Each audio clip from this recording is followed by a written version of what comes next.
Neil, thanks for your time, mate. No problem. Look, it's obviously been a very strange year, and hopefully with Boris's roadmap on Monday, it means there's light at the end of the tunnel. A lot's documented about the first team and the impact that the situation's had on them. But what about the B team? What effects has it had on you guys? Yeah, I think it's been challenging for our young players. You know, they've had to deal with a lot of different things, both on and off the pitch. But the support mechanisms at this football club has helped them through that period. There's that stuff around it, but you've also had to change up your traditional fixtures, because a big part of the B team squad is going away to these places and playing teams like Bayern Munich or Inter Milan and even in Portugal. Yeah, listen, that was something that I had in my first year at the football club, you know, with the tours, and they're fantastic because they throw up different elements of games against really good opposition, with all different tactical elements thrown from that European opposition. Whereas this year, like you said, with the way that COVID has struck us, we've had to be British based. But we've been very fortunate in the fact that we've been able to get a lot of men's games again against National League teams. And sadly, in one of the respects with the demise of Macclesfield, we've been able to tap in to, say, for instance, the teams that obviously they were meant to play, and that's gave us a really broad base of National League games. Then we've played your Arsenals and your Chelseas that we always play, the elite of the 23s. And then many first team games as well. You ruled off some names there. You've had some amazing wins, but you've also done this on the backdrop. You've had a lot of injuries, like the first team have, haven't you? Like to some big names, like people like Paris and Gustav as well. Yeah, Mads Bistroup, Paris, Gustav, and other ones through the course of what is a different season. From our perspective, it's not been, you know, for instance, your stereotypical hamstrings or thigh injuries or that. It's been innocuous situations, you know, where knocks to their foot or situations like that, but we've actually missed many good players throughout the course of the time. But what I would say is that whoever has stepped onto the park for the B team has gave it everything for this football club, and thrown up some brilliant performances throughout the course of the season.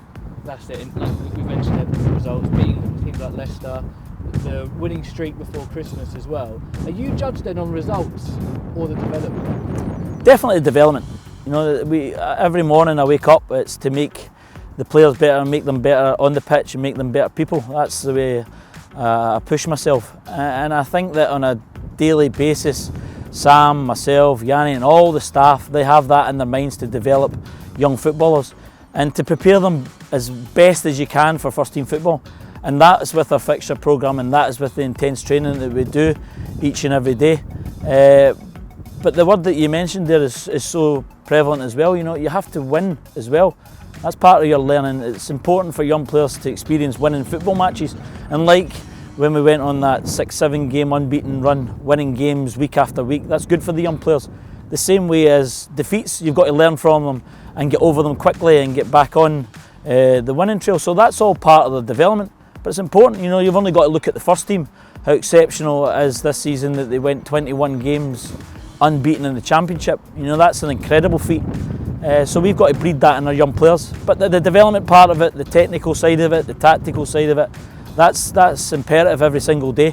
And we will never stop pushing the players, because I think it's also important that we never forget the basics of what it takes to be a young footballer. You know, we really concentrate hard on our fitness levels and pushing the players relentlessly, because if you ask them to carry out the tactical detail, they need to be able to do it. So now that when they're fit, they feel as if they can carry that out, and we've seen massive strides within that over the period of time. And it was interesting you mentioned the losing and the winning aspects. That's the mental side. I saw a quote from Alex recently when he said, he's obviously the academy manager at Liverpool, he said 16, talent can get you to 16, but mentality gets you to 35. Yeah. Which is interesting. So you've worked with some amazing young players, not just here, Callum Wilson and James Maddison at Coventry. So what do they have that gets them that longevity? Yeah, well, they have a good mentality. You know, if you take the development of a young footballer, it's important that they have that, and they have that desire and that burning ambition to improve every single day. Yeah, I think I know the answer to this, the way you've been speaking so passionately about it. What gives you more of a buzz? Winning games or developing players? Both. No, I think it's in you. It's in you. You know, it's in you as a coach. You want to win games of football. But when I took this project on, I knew that the biggest part of it is developing them in every aspect. and that's what I strive to do every single day. And here at Jersey Road, you know, we've got everything at our disposal to make young players better, and it's also important that the young players make themselves better as well, because we will maybe coach them for 2 or 3 hours a day, but what do they do with the rest of their day? Well, development wise, it's been an unbelievable season, because you had a lot of your group making appearances for Thomas's side of the first team. And how does that work? Because is it constant dialogue, or will you go to Thomas and say, by the way, player X, he's really impressive lately, he's doing this really well, I think you could use him? Or does Thomas go to you and say, Neil, we could do with these areas, what have you guys got? Are they watching? How does it all work? Yeah, well, first and foremost, I think Thomas and Brian and Kevin have created something special at the football club. You know, I've loved every single moment of working here, and there's a really strong bond between the first team and the B team, and a good relationship. In my first season, we had many boys make their debut. This season, we've not just had the debuts, we've had boys that have gone on to play a number of games. And that's because the trust in Thomas to play, because it's not easy to get in our first team. You know, this is a side that went 21 games unbeaten, and over the last 2 seasons have been arguably the best team in the championship. So it's tough to get into our first team. So it's our job to push them, as I said, within the B team setup, and when they get the opportunities to train, which they've had numerous times through the course of my time here, that they make an impression, that then they're obviously in and around the first team, and then when they get those opportunities, they grab them. And you yourself and Sam have had the opportunity to step into Thomas and Brian and Kevin's shoes for that cup game against Borough. How early did you, because for us as fans it seemed to be quite a quick thing that we found out, how early did you find out that you were doing it? Yeah, it was the day before the game. We obviously took training as I said, the day before the game, and then first and foremost, you don't want MD's health being at risk, so it was disappointing to hear obviously the COVID scenario regarding the first team staff. But from our perspective, it was a nice occasion, because it was a lot of the young players that we've obviously nurtured over the period of time, been given the opportunity, and obviously gone on to win. So again, like what you've mentioned earlier on, the development of them was good, and obviously the winning of the game was good.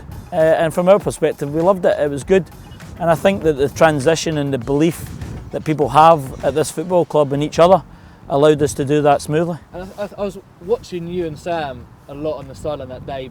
It looked exactly the same as the first thing. Is that kind of to do with the process and that we're all under the same umbrella? The one thing I did notice was you're a lot louder and a lot more animated maybe than Thomas with the press. But it's still the same values, isn't it, that the first team have? And does that make it easier for you? Yeah, listen, the style, the principle, the fundamentals of the team, they're worked on every single day. You know, we work to the same principles, whatever the formation may be. And yeah, it might be more vocal, but that's the type of coach that I am. You know, you are who you are.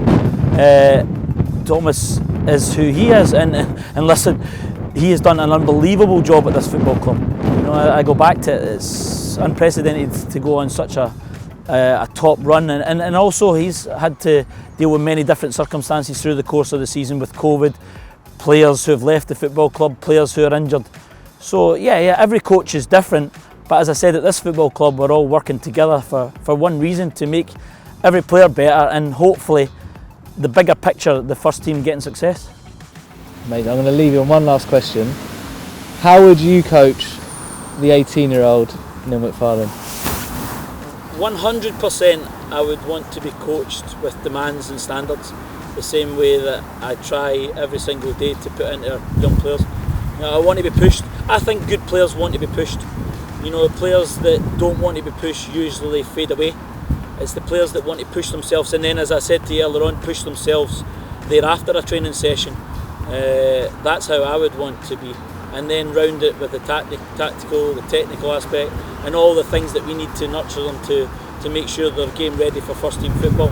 But I would definitely want to be pushed, and that's something that I'll never stop, pushing young players, because as I said, this is a brilliant football club. I love this football club, and I'll never ever stop every single morning getting up to really drive these young players. Amazing. Thanks for your time, mate. No problem. Mate, that ending was class.